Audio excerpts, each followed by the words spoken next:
बिस्मिल्लाहिर्रहमानिर्रहीम अस्सलाम वालेकुम। Welcome to Study Conscious. I hope you all are fine.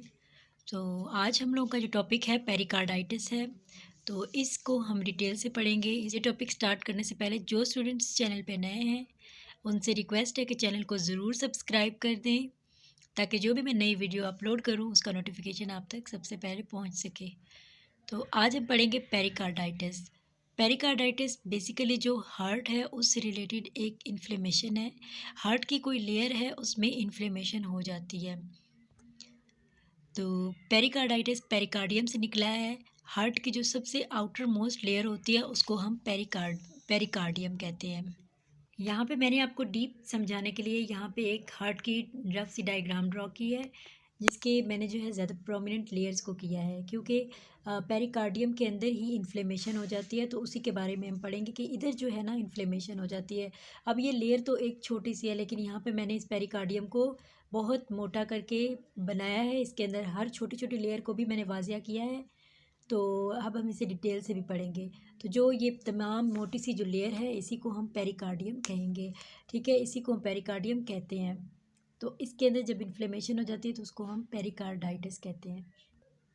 यहाँ पे हमारे पास जो लफ्ज़ है पेरी, पेरी का मतलब होता है अराउंड, कार्डियम का मतलब हार्ट, और आइटिस का मतलब होता है इन्फ्लामेशन। अब क्या होता है कि इसमें हम लोग कहेंगे कि हार्ट के जो अराउंड है, यानी कि वो जो हार्ट को लेयर सराउंड कर रही होती है, उसके अंदर जब इन्फ्लेमेशन हो जाती है तो उसको हम पेरिकार्डाइटिस कहते हैं। Definition: the heart is surrounded by a sac called the pericardium. Heart जो है उसके बाहर एक कवर होता है, एक लेयर होती है जिसको हम लोग पेरिकार्डियम कहते हैं। Inflammation of these tissue layers surrounding the heart is pericarditis. तो जो लेयर्स होती हैं इनके अंदर जब इन्फ्लेमेशन हो जाती है, जो कि हार्ट को कवर कर रही होती हैं, हार्ट के इर्द गिर्द होती हैं, उसी को हम लोग पेरिकार्डाइटिस कहते हैं। तो ये जो है हमारे पेरिकार्डियम की जो है डिफरेंट लेयर्स हैं, यहाँ से लेके यहाँ तक पेरिकार्डियम ही है। तो ये इसकी डिफरेंट लेयर्स हैं बीच में। तो इसके अंदर जब इन्फ्लामेशन हो जाती है तो उसी को हम लोग पेरिकार्डाइटिस कहते हैं। Pericardium outer most layer of heart, जो हार्ट के सबसे बाहर वाली लेयर होती है उसी को हम लोग पेरिकार्डियम कहते हैं, जिसके अंदर हार्ट जो होता है वो पड़ा हुआ होता है। Made up of two sacs. अब वो जो लेयर है मज़ीद दो सैक्स यानी कि दो मेम्ब्रेनस सैक्स से बनी हुई होती है। एक हमारे पास आउटर सैक होता है और एक हमारे पास इनर सैक होता है। आउटर सैक आउटर सैक जो होता है वो हमारे पास फाइब्रस होता है, यानी कि बहुत ज़्यादा टफ और इन इलास्टिक होता है। और इनर सैक जो होता है सिरस पेरिकार्डियम कहलाता है। आउटर सैक में कौन कौन सी लेयर्स आती हैं मैं आपको बताती हूँ, और इनर सैक में कौन कौन सी लेयर आती हैं वो मैं आपको बताती हूँ। तो ये हम इस डायग्राम से देख लेते हैं कि अब हम इसकी थोड़ी सी जो है ना पेरिकार्डियम की एनाटॉमी डिस्कस कर लेते हैं, क्योंकि जब आपको इसकी एनाटॉमी आएगी तभी आपको इसकी डिजीज़ प्रोसेस या इसकी डिजीज़ का पता चल सकेगा। जो हार्ट के अंदर इनसाइड वाली लेयर होती है, हार्ट के इनसाइड वाली लेयर, उसको हम लोग एंडोकार्डियम कहते हैं। और जो हार्ट के बाहर वाली लेयर होती है उसको एपिकार्डियम कहते हैं। और उसके बाहर जो है वो हमारे पास पेरिकार्डियम होती है, जिसके अंदर हार्ट जो है वो पड़ा हुआ होता है। इस लेयर के अंदर बहुत सारी डिफरेंट लेयर्स होती हैं। जो एक एक बेसिकली पेरिकार्डियम लेयर जो होती है इसके टू सैक्स होते हैं। एक हमारे पास सैक होता है ना, वो हमारे पास फाइब्रस पेरिकार्डियम होता है, बहुत ज़्यादा टफ होता है और हार्ड होता है। ये आउटसाइड जो होता है ना, सबसे आउटसाइड लेयर है उसको हम कहते हैं, जिसको मैंने ग्रीन से शो किया हुआ है।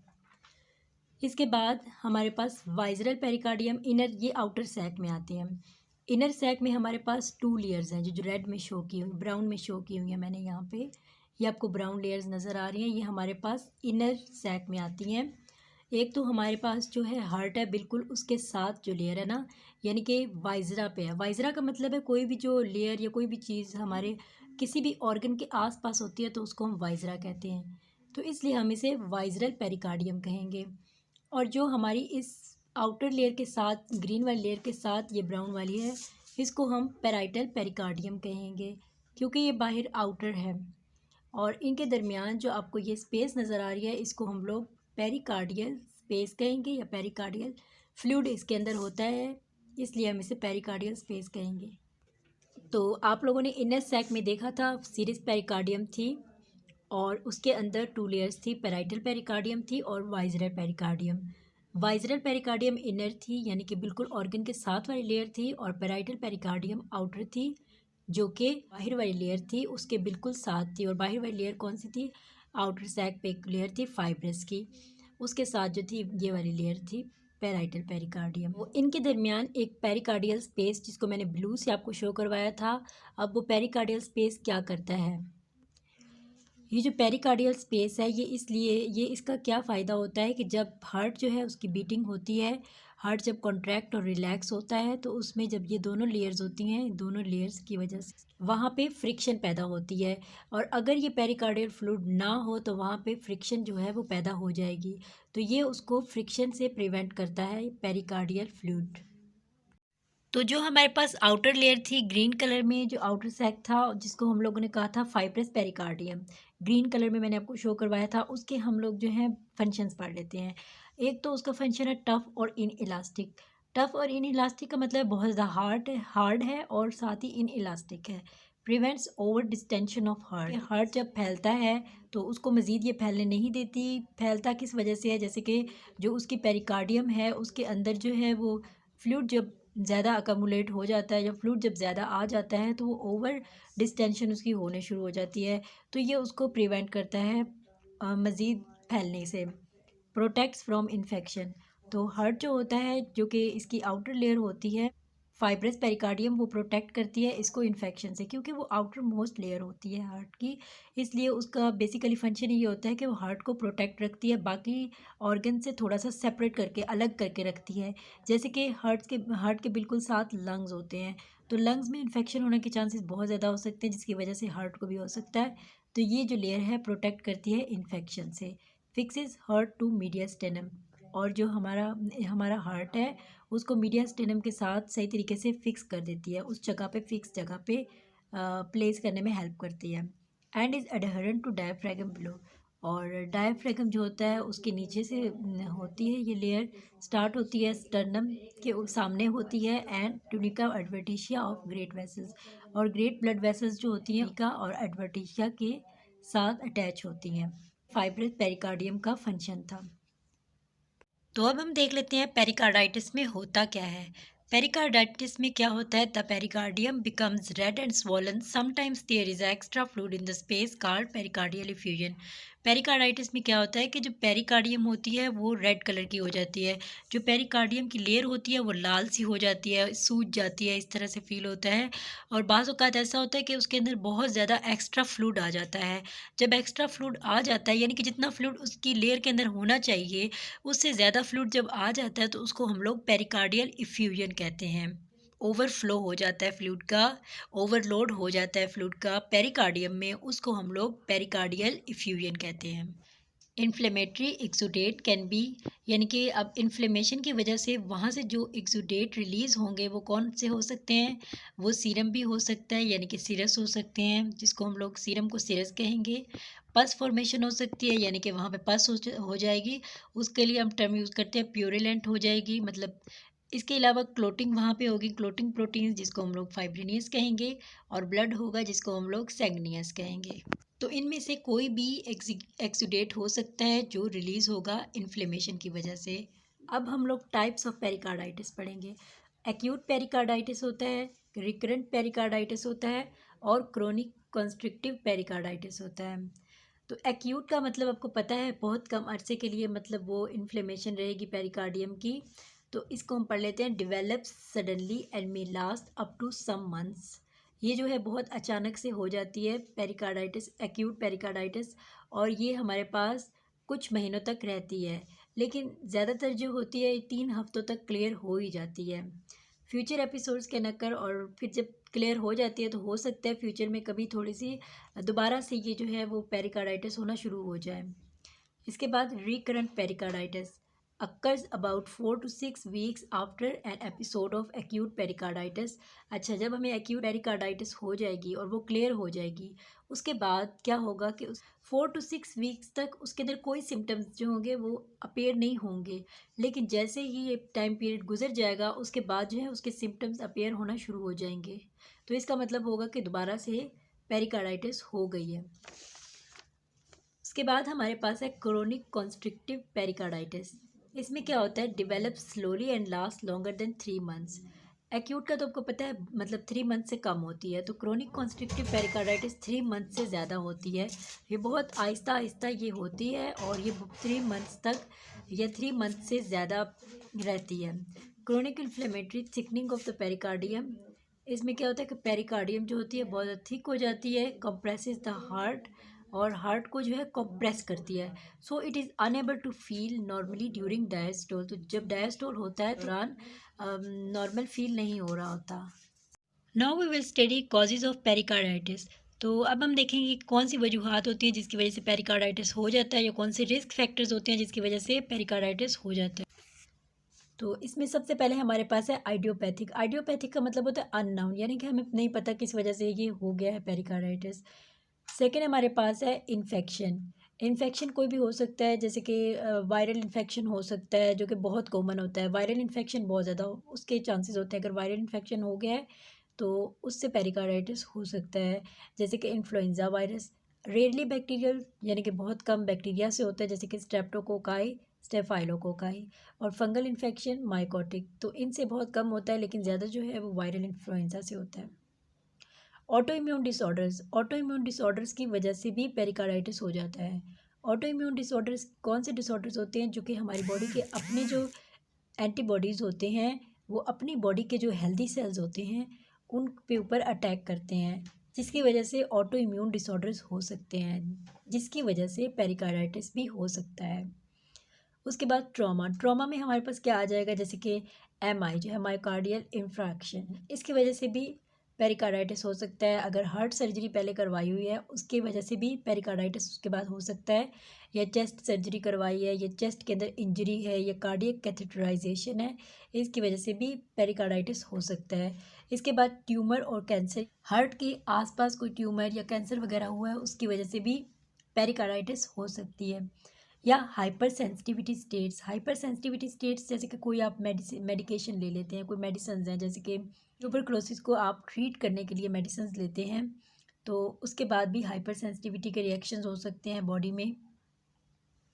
इसके अलावा और भी बहुत सारी मेडिकेशन, जैसे कि एंटी सीजर्स मेडिसिन जो आप ले लेते हैं, उसके बाद भी हाइपर सेंसिटिविटी के जो है बॉडी में रिएक्शन होते हैं, उससे भी पेरिकार्डाइटिस हो सकता है। ट्यूबरक्लोसिस की वजह से भी हो सकता है। मेटाबॉलिक डिजीज़ जैसे कि यूरेमिया हो जाता है। यूरेमिया का मतलब ये होता है कि जैसे कि किडनी फेलियर, यानी कि जब किडनीज जो होती हैं वो ब्लड को फिल्टर करती हैं, और जब वो ब्लड से जो है वेस्ट को सही तरीके से फिल्टर नहीं कर पाती तो उसकी कंडीशन, तो उस सूरत में यूरेमिया हो जाता है, और यूरेमिया की वजह से भी पेरिकार्डाइटिस हो सकता है। हाइपोथायराइडिज्म की वजह से भी पेरिकार्डाइटिस हो सकता है, और रेडिएशन थेरेपी की वजह से भी पेरिकार्डाइटिस हो सकता है। Now we will study pathophysiology of pericarditis, कि पेरिकार्डाइटिस के पीछे कौन सी वजह होती है जिसके बाद पेरिकार्डाइटिस हो जाता है। ड्यू टू एटियोलॉजिकल फैक्टर, यानी कि जो हमने कॉजेज़ पढ़ी हैं उसमें से हो सकती हैं कॉजेज़ कोई भी। तो उसके बाद क्या होता है, fluid with in the pericardium. तो पेरिकार्डियम में जो फ्लूइड होता है नॉर्मल उससे ज़्यादा हो जाता है, एक्सेसिव हो जाता है। एंड हार्डनिंग ऑफ पेरिकार्डियम, और साथ ही पेरिकार्डियम जो होती है वो हार्ड हो जाती है। उसके बाद क्या होता है, जैसे ही फ्लूइड जो होता है वो पेरिकार्डियम में ज़्यादा हो जाता है तो प्रेशर डालता है हार्ट के ऊपर। तो जब हार्ट के ऊपर प्रेशर डालता है, इसके बाद क्या होता है, हार्ट जो है वो सही तरीके से एक्सपेंड नहीं होता, तो उसके अंदर ज़्यादा से ज़्यादा ब्लड जो है वो नहीं जा सकता। Pressure prevents the heart from expanding, तो क्या हो जाता है, कम्प्लीटली हार्ट जो है उसके बाद एक्सपेंड नहीं होता, फैलता नहीं है। And filling capacity with the blood, और जो फिलिंग कैपेसिटी होती है वो भी सही तरीके से नहीं होती, तो उसके बाद क्या होता है, less blood leaves the heart. तो जाहिर बात है जितना ब्लड जो है वो हार्ट के अंदर जाएगा उतना ही बाहर आएगा। तो अब कह रहे हैं कि कम ब्लड जो है वो हार्ट से बाहर जाएगा। तो इस कंडीशन में क्योंकि हार्ट जो है वो एक्सपेंड नहीं होगा कम्प्लीटली, तो उसकी फिलिंग कैपेसिटी भी मुतासिर होगी, ब्लड उसके अंदर ज़्यादा नहीं जाएगा, तो थोड़ा जाएगा तो थोड़ा ही बाहर वापस आएगा। तो उसके नतीजे में क्या होगा कि too little oxygen reaches the tissues. तो हमारी बॉडी में जितने भी टिश्यूज़ होते हैं उन पे ऑक्सीजन जो जाएगी वो भी बहुत कम उनकी अमाउंट होगी। उसके बाद क्या होगा कि faster heart beat, rapid fall in BP, यानी कि हार्ट बीट जो है वो फास्ट हो जाएगी, और बीपी जो है वो वो भी उसके अंदर चेंजिंग्स आ रही होंगी, ब्रीथिंग भी बहुत फास्ट हो जाएगी, पेशेंट जो है वो पैनिक फ़ील करेगा और नेक वेन्स जो होंगे वो स्वेल से हो जाएंगे। उसके बाद क्या होगी, लॉस ऑफ कॉन्शियसनेस होगी, यानी कि पेशेंट को नहीं पता चलेगा मैं कहाँ पे हूँ, एंड सडन डेथ, और फिर अचानक से उसकी डेथ हो जाएगी।